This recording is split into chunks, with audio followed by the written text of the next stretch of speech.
the thought, poverty by lack of sacrifice. Nobody.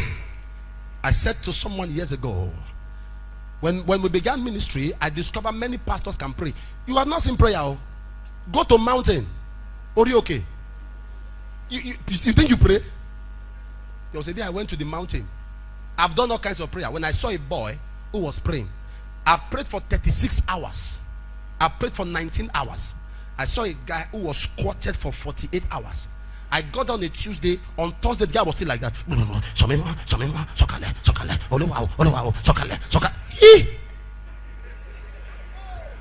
I said, hey, now this is what I want to do. I said, there is something these guys don't do that I will do. See prayer.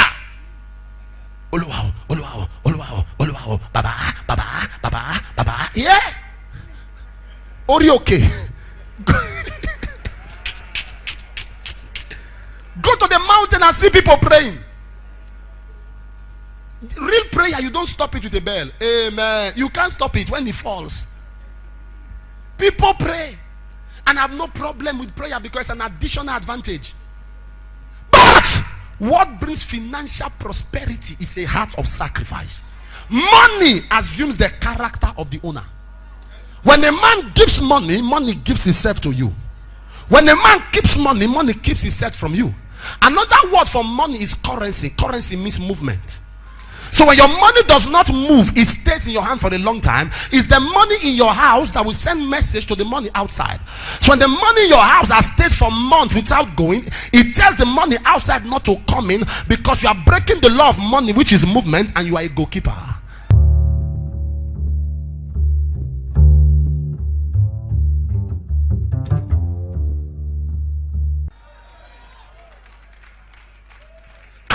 Be stranded. I can't be poor. You know why? Because I know now. I used to preach and tell people to buy properties. That's good investment. Buy houses. Until Hurricane Katrina changed my mindset. People lost billions of dollars. Am I correct, sir? Lost billions of dollars. I now discover the only investment that lasts is investment in the kingdom. Shares crash. Stock market in confusion. But there is a kingdom, a system, when invested into it. One time I was worshiping God. I had one car. I was worshiping God. Oh Lord, I give you praise. You deserve. God said, my son, you love me? I said, yes, Lord. He said, give me your car now. I said, Lord, thank you. I brought the hand down. So you foul spirit of take my car, I rebuke you. And God said, and your passbook, every dime in your account. I wept. I cried. I remember another service. I think Reverend K, Omega just started. We had one car. That car was our ministry car. It was a padded Mercedes 190. Very official and very balanced. Anyway, that car was an internal car. If you see the smoke when they come out, they kill them on. Oh, Jesus. You know the car now. Thank God for that car. So that was our ministry car. One day we were worshiping God. He was standing. Mama was standing. While we were worshiping God, I heard the voice of the Lord. He said, I want that car now. I started crying. And I turned to him. I said, God said he wants the car. He said, Reverend John, I told John too. John said, sir, can we talk about it after service? I said, I won't let you discourage me. Because after service, they will deliberate it and give me reasons why I should not release the car. So I said, no, I won't let you deliberate it. I turned to Mama. She was dancing. I said, God said this car should go. He said, no problem. She kept on dancing. I laughed. I said, God said. You know, when God told Abraham to give Isaac, he didn't tell Sarah. He left first. Now, I said, God said this car should go. She asked me, is there anything you have that I didn't give you? I said, no. He said, so give him. The young man that washes the car every morning started crying. When the car was going, he began to cry. I said, Daddy, can't God wait first? Let another one come. And I gave that car. It was a Tuesday. On Thursday, we went to Benin for a program. While we were sitting in the hotel, a man drove from Port Harcourt with a brand new car and documents in an office flat file, and said, God said I should give you. And he took off. So we are going for a morning session. So we just left the car. We are happy. Our host came to pick us with their cars. While we are coming back from the program, we noticed a BMW convertible, latest series at then. It was chasing after us. So I have a pastor who is not here now. He said we should go in. He stood by the door. He told the man, what do you want? The man said, please, important. I see the apostle. He said, no, the apostle is busy. The guy said, God, for the past 3 days I can't sleep. God said I should give him my car. The guy said, apostle is not busy, come.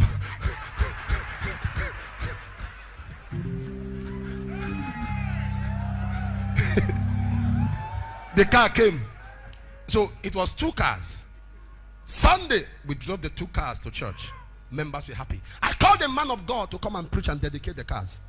While the man of God came, he preached. While I was sitting down, God said, son, those cars are not your own. When he's going, let him carry them. I stood up the altar and I said, you see now? You see now?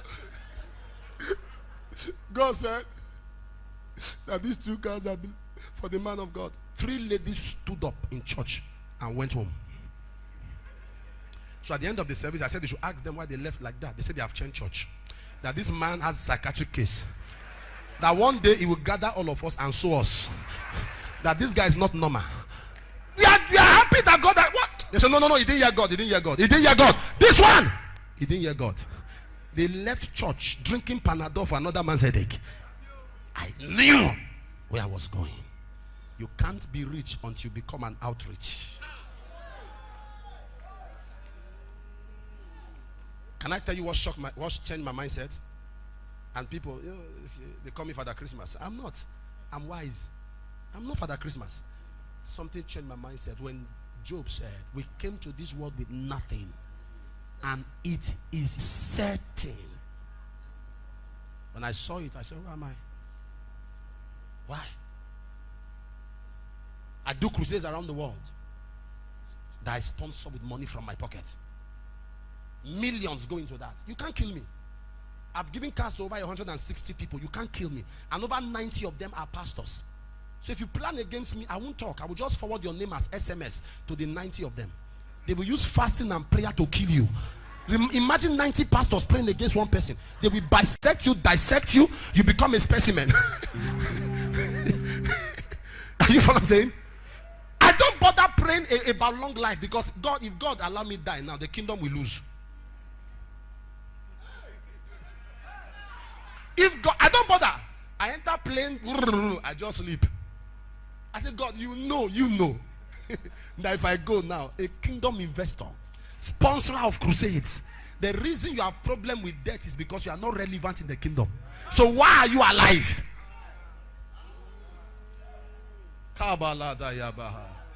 When I was coming here, sir, I wrote a check of what to sow in a program. I'm the guest speaker. Is that not the other way around? When pastors go to program and collect honorarium, what is honorarium without honor? I've preached in people's churches and bought cars for them. Am I correct, pastors? I've preached in people's churches. I saw a widow I preached for, and I looked at her. God said, buy a car. I counted money. I bought her a car, 3 million. And the woman said to me, I'm confused. God said before the husband died, they were owing a rent of 3 years. Pay for the rent. This was me building. I counted another 3 million, paid for her rent. God said she has about 4 children, this, paid their fees. I counted money, I paid their fees. When I was going, I said to myself, was I charmed?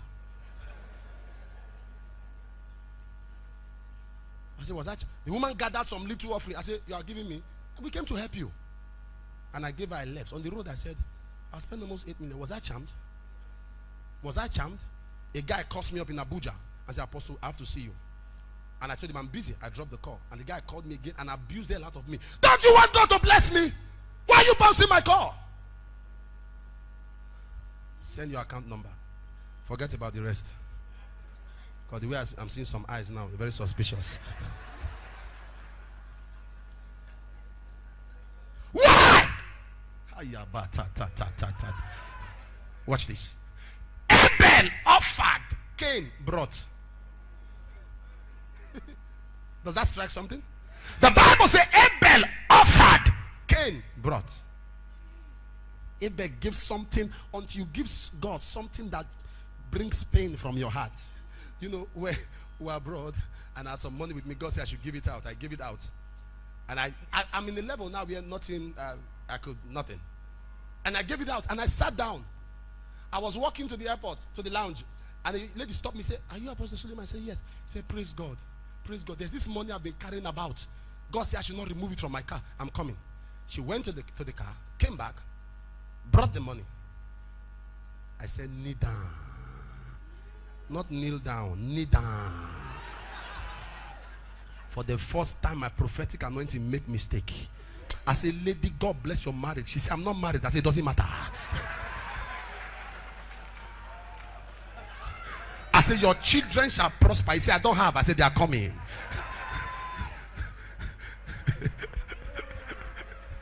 David said.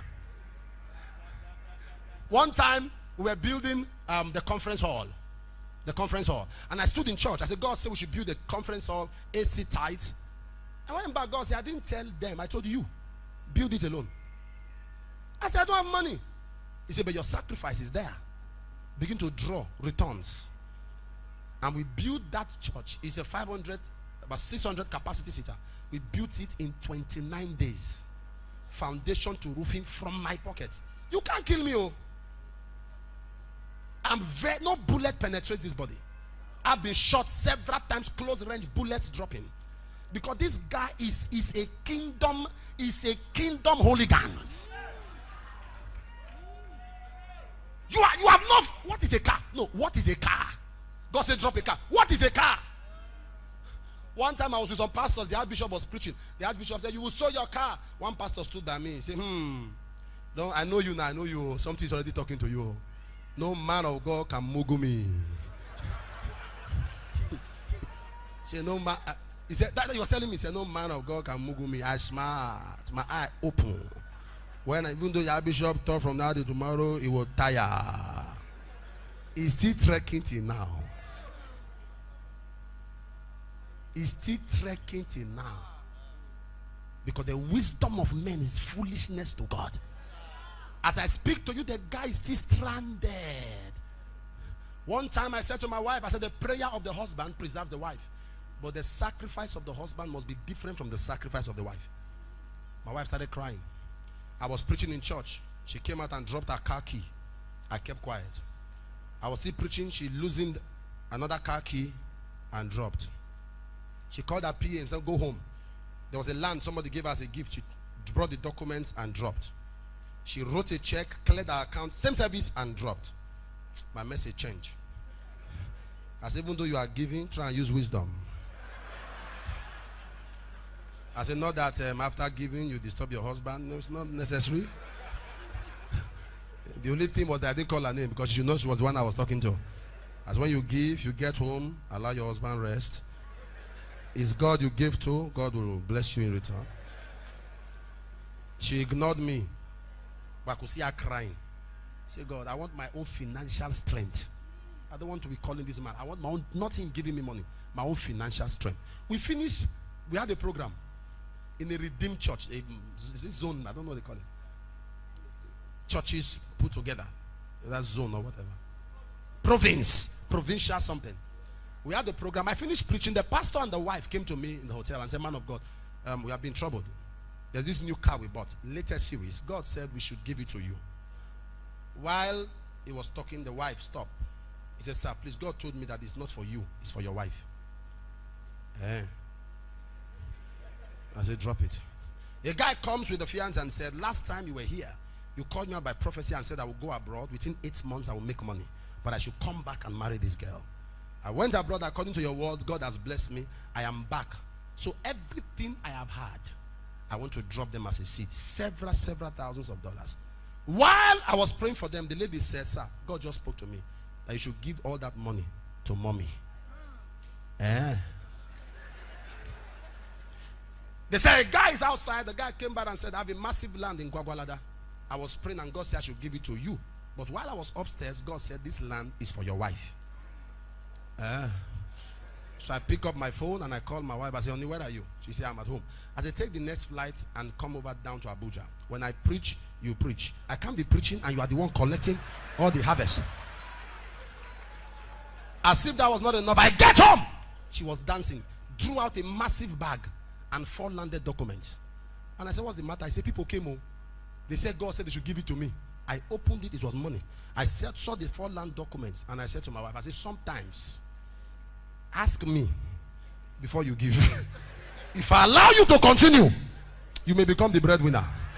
And that's an error that must be deleted. Am I speaking to somebody right now? Sacrifice is a lifter.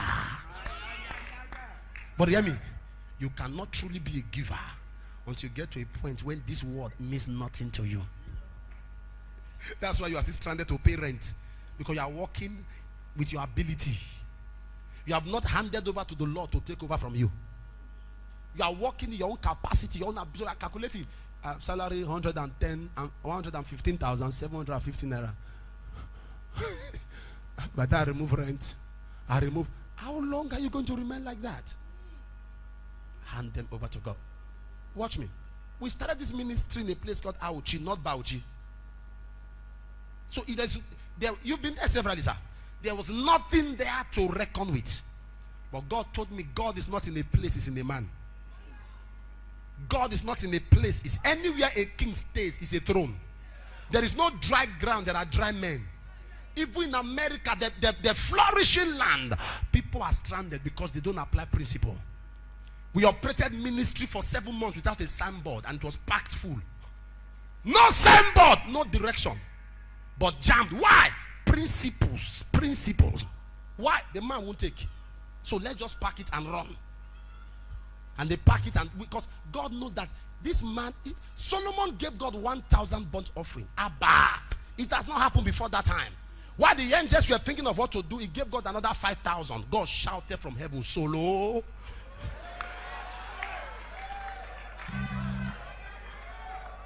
God said, Solo, wait till you they do. If I don't bless this man, it's an error. The guy was trying to be spiritual. He said, I don't want money. I want wisdom. God said, what you have done? Money follow. Money follow. He said, even if you don't want money, I will bless you. Am I speaking to somebody right now? I'm grateful that you have watched this video to this far. Thank you. I love you because you are my faithful viewer. Don't forget to subscribe to this channel if you haven't done so yet, and then drop a comment in the comment section. Watch the next video to this one and you shall be blessed. Always remember that winners never quit and quitters never win. Yes, you can.